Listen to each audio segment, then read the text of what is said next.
अक्सर हम ये देखते हैं ये नौजवान, खास तौर पे नौजवान लड़के और लड़कियां दोनों में ये इशू हमने अक्सर ये देखा है। वो इशू है एक्ने का। चेहरे पे दाने बन जाते हैं, दाने निकल आते हैं, फिर उनके ट्रीटमेंट के लिए बहुत सारा पैसा भी वो उजाड़ते हैं, लेकिन ठीक नहीं होता ये मसाला। अगर ठीक भी हो जाए तो बात है आफ्टर शॉक जिसको हम कहते हैं, वो छोड़ के चला जाता है, जैसा कि निशानात, खड्डे, बहुत सारी चीज़ें ऐसी हो जाती हैं जो कि पूरी लाइफ फिर आपको तंग करती रहती हैं। सो उनके लिए क्या ट्रीटमेंट है आपकी तरफ से, और ये बनते क्यों हैं? सबसे पहले ये रीज़न बताइए और उसके बाद इसका ट्रीटमेंट क्या है। जो एक्ने है वो क्यों बनती है हमारे फेसेस के ऊपर? हमारे फेस के ऊपर जो है वो एक्ने उस वक्त बनती है जब हमारी स्किन जो है वो बहुत ज़्यादा ऑयली होती है और वो ऑयल जो है वो बाहर नहीं निकलता। तो वो हमारी स्किन के अंदर ही पेनिट्रेट होता रहता है। सो यहाँ से मैं आपकी बात काट रहा हूँ, सॉरी टू से, यहाँ पे एक क्वेश्चन इरेज हो गया ऑलरेडी, ये कि स्किन ऑयली क्यों होती है? ऑयली क्यों होती है? ये तो देखिए, ये तो एक नेचुरल प्रोसेस है। ये तो एक अल्लाह ताला की तरफ से, हर स्किन टाइप अलग होती है। कुछ लोगों की स्किन जो है वो ऑयली होती है, कुछ लोगों की स्किन जो है वो नॉर्मल होती है, कुछ लोगों की स्किन जो है वो मतलब मल्टी स्किन होती है। इसमें उस हिसाब से जो है वो डील करना पड़ता है। इसमें से कुछ यानी कि स्किन जो ऑयली होती है या खुश्क होती है, कोई भी टाइप हो, उसमें जीन्स का बहुत अमल दखल होता है। जीन्स का बहुत अमल दखल होता है। और इसका जो कॉज होते हैं इसके डिफरेंट कॉजेज हैं जो होते हैं। वो ये कि आपकी स्किन के अंदर जो है वो वाइट हेड्स निकले, वाइट हेड्स बने। देखें, जब हमारा खाना पीना नहीं अच्छा होता, हमारा स्टोमक अच्छा नहीं होता, तो ऑटोमेटिकली जो है वो हमारी स्किन भी अच्छी नहीं होगी। बिल्कुल ठीक। अगर हम अपना खाना पीना अच्छा रखेंगे और हम अपनी स्किन की केयर करेंगे तो उसके साथ हमारी स्किन भी बहुत अच्छी होगी। तो होता क्या है कि एक टाइम होता है जिसके अंदर जो है वो हमारी स्किन के ऊपर जो है वो वाइट हेड्स जो है वो प्रोमिनेंट होना शुरू हो जाते हैं। बट हम चूंकि हमें अवेयरनेस नहीं है कि हमने अपनी स्किन केयर किस तरह से करनी है, तो होता क्या है, हमें पता ही नहीं होता हमारी स्किन के ऊपर वाइट हेड्स बन रहे हैं या ब्लैक हेड्स बन रहे हैं, तो हमने ये गंदगी रिमूव करनी है। ठीक है, आप देखिए, आपने कोई खाना बनाया है, उसके ऊपर अगर कोई चीज़ आके गिर जाती है तो क्या आप उसको रिमूव कर देते हैं फौरन?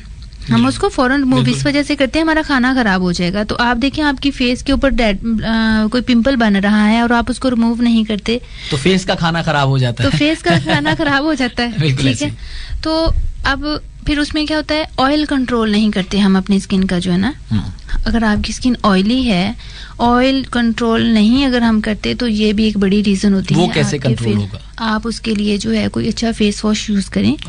ऑयली स्किन के फेस वॉश आपको जो है वो आराम से मिल जाते हैं। आप उसके साथ जो है अपनी स्किन के ऊपर 2 टाइम एप्लीकेशन करें। मतलब सुबह जब आप सोकर उठते हैं, आप अपनी स्किन के ऊपर जो है वो फेस वॉश अप्लाई करें। उसके साथ आप एक्स्ट्रा डस्ट सारी और आपकी स्किन के ऊपर जितना रात को ऑयल आया होता है वो आप उसको अच्छे तरीके से रिमूव करें। बाहर निकलने से पहले जो है वो आप कोई भी अच्छा जो है वो सन ब्लॉक जो है वो यूज करें। रात को जब आप काम से घर पर आते हैं तो आपकी स्किन जो है वो डस्ट से भरी होती है। बिल्कुल। तो आप, और फिर उसके बाद आपकी स्किन के ऊपर ऑयल भी बहुत ज़्यादा आया होता है, तो इसके लिए बहुत ज़रूरी है कि आप अपनी स्किन को डस्ट फ्री करें, ऑयल फ्री करें। उसके बाद अच्छा मॉइस्चराइज़र अपने फेस के ऊपर जो है वो अप्लाई करें। वो भी ऑयली स्किन के मॉइस्चराइज़र अलग से मिलते हैं, वो आप अप्लाई करें तो आपकी स्किन के ऊपर एक्ने जो है वो नहीं आएगा, आपका एक्ने कम होना शुरू हो जाएगा। चले, अब एक्ने एक किसी भी नौजवान लड़के को या लड़की को वो इशू हो गया तो उसका ट्रीटमेंट कैसे होगा? क्योंकि मैंने अक्सर देखा कि एक्ने बनता है, इतना बनता नहीं है जितना वो ट्रीटमेंट के दौरान उनका बिगड़ जाता है कि वो खुद से जो टोटके वगैरह इस्तेमाल कर रहे होते हैं, जो अपने हाथों से उन दानों को छीलना, ये सारा कुछ, उसकी वजह से वो मामलात फिर बहुत ज्यादा बिगड़ जाते हैं। कंट्रोल हम इसको कैसे करेंगे? देखिए, सबसे पहले तो इसमें हम लोग 2 रीज़न होंगी।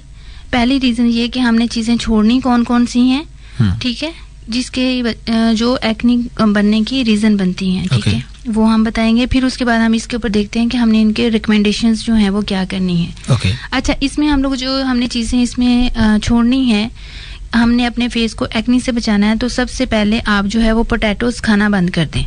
पोटैटोज खाना बंद कर दें, आप राइस खाना बंद कर दें, ठीक है, आप जो है वो फ्राइज खाना बंद करें। ऐसी सारी चीजें जो है, या ऐसे सारे फास्ट फूड खाना आप बंद कर दें जो ऑयल में बनते हैं। ये सारी चीजें आपने जो है वो नहीं खानी है। कोशिश ज़्यादा करें कि आप लोग जो है वो स्टीम करके, अगर आपने कोई चीज़ खानी है तो उसको स्टीम कर लें। वेजिटेबल्स हैं, आप उसको 10 मिनट के लिए स्टीम करें तो वो बड़ा मज़ा आता है उनका।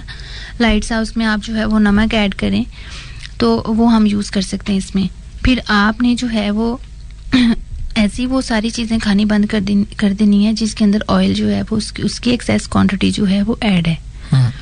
तो आपने जो है वो ऑयल कम से कम यूज़ करने हैं। आपकी डेली जो सब्जियां बन रही हैं उसमें आपने ऑयल बिल्कुल यूज़ नहीं करना। तो ये कुछ चीज़ें हैं। फिर उसके बाद आप कोशिश करें कि आप पानी जो है वो ज़्यादा से ज़्यादा जो है वो इंटेक करें। बिल्कुल ठीक। जब हम पानी जो है वो कम इस्तेमाल करते हैं तो उसके साथ होता क्या है कि हमारी स्किन जो है वो ड्राइनेस की तरफ चले जाती है। बिल्कुल ठीक। तो वो ड्राइनेस की तरफ जब हमारी स्किन निकलती है जाती है तो उसके साथ फिर क्या होता है कि हमारी स्किन के ऊपर जो है ना वो डिफरेंट टाइप्स के जो है पिंपल्स से बनना शुरू हो जाते हैं। तो वो फिर बाद में हमें उनको ट्रीट करना फिर मुश्किल हो जाता है। बिल्कुल ठीक। तो इससे बेटर है कि हम अपनी चीज़ों में ऐसी कुछ प्रिकॉशंस जो हैं वो करें अपनी डाइट में या अपनी डेली रूटीन के अंदर कि जिसके साथ जो है वो हम लोग एक्ने से जो है वो बच सकें। तो इसमें जो हमने अपने खाने में जो जितनी भी चीज़ें ऐड करनी है अपने एक्ने को कंट्रोल करने के लिए, अगर आप डर्माटोलॉजिस्ट के पास नहीं जाना चाहते और आप अपने किचन से ही अपने आप को ट्रीट करना चाहते हैं तो उसमें सबसे पहले जो है वो आपने अपनी डेली रूटीन में सिट्रस आइटम्स जो हैं वो ऐड करनी है। सिट्रस आइटम्स के अंदर ऑरेंज आ जाते हैं और फिर उसके बाद आप विनेगर अपनी डेली रूटीन में ऐड कर लें। या एप्पल साइडर जो है वो आप उसमें ऐड करें। नबी पाक को बड़ा पसंद भी था।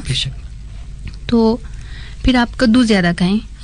कद्दू बेस्ट होता है और आपकी स्किन के लिए बहुत अच्छा होता है। खजूर का ऐड करें आप ज़्यादा। मतलब आप डेली एक खजूर खा लें, महीने की 30 बनेंगी तो वो बेस्ट है आपके लिए। बिल्कुल ठीक। नट्स को आप अपनी रूटीन का हिस्सा बना लें। बादाम आपने डेली एक खाना है।